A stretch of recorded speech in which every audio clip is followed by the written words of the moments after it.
Sir ఈ ఇంతమంది media ముందు నేను అడుగుతున్నాను సార్ ఈ ప్రభుత్వాన్ని. చంద్రబాబు నాయుడు గారు, మీకు ఆడపిల్లలు లేరా? మీకు కూతురు లేరా? చెల్లెండ్లు అక్కలు మీకు లేరా? మీకు అసలు ఆడపిల్లల ప్రాణము పోతుందంటే ఏం సార్? ఒక్కసారి హాస్పిటల్గా మీరు అక్కడే వారం వస్తారుగా హైదరాబాద్కి, ఒక పూట వచ్చి పలకరించలేరా, పరామర్శించలేరా? పవన్ కళ్యాణ్ గారు మీరు ఉప ముఖ్యమంత్రిగా ఉండి మీకు ఎంతో మంచి పేరుంది.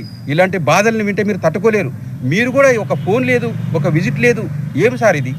మీరు స్పందించాలి కదా సార్. ఇంత న్యూస్ స్టేట్ మొత్తం ఇంత మారు మోగిపోతుంది, ఇంత దారుణం జరిగింది, అమ్మాయిని ఇంత అన్యాయంగా చంపారని చెప్పి విన్న తర్వాత కూడా మీరు ఒక ఫోన్ చేయలేదు. ప్రభుత్వం నుంచి ఏ స్పందన లేదు.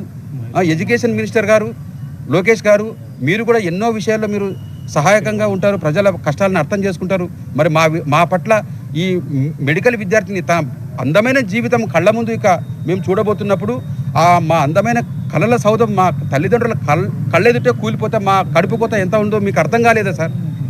మీరు స్పందించండి సార్, మీరు రాండి సార్, మా బాధను అర్థం చేసుకోండి సార్. ఇలా హిట్ ఇచ్చి చంపేసి తిరిగి వచ్చా సార్ సమాజంలో?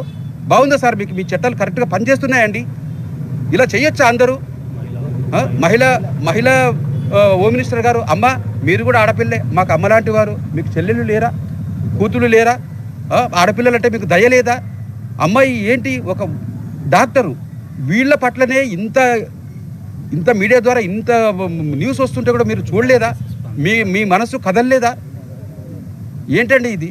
30 ఏళ్ల వయసు వచ్చే వరకు ఎంత ఖర్చులు, మా ఎఫర్ట్ అంతా, మా కష్టమంతా దారబోసి అమ్మాయికి చక్కగా చదువుకునే అమ్మాయి కాబట్టి సక్సెస్ అవుతారని చెప్పి మేము వాళ్ళకి అన్ని రకాలుగా చదివించుకొని ఫైనల్గా ఫలాలు ఇచ్చే సమయం దగ్గరకు వచ్చే టైంలో మా ఆశలన్నీ అడియాసలు చేసి ఇట్లా జరిగిన తర్వాత మాకు ఎంత కడుపుకోతా ఉంటుంది. ఏడ్చి నా కంట్లో నీళ్లు ఆవిరైపోయినాయి, నా కడుపులో కసి అంటే ఎంత బాధ ఉందో నేను తట్టుకోలేను. ఇంకా మీడియా ముందు ఏడవటం వల్ల ఉపయోగం లేదని నాకు అర్థమైంది. ఏడ్చి నా కళ్ళలో నీళ్లు కూడా ఆవిరైపోయినాయి. నా బాధ ఏం చెప్తున్నానంటే, మా కుటుంబానికి తీరని లోటు ఇది. మా పెద్ద కుటుంబమే మాది. మా కుటుంబంలో మొట్టమొదటి డాక్టర్ ఈమె.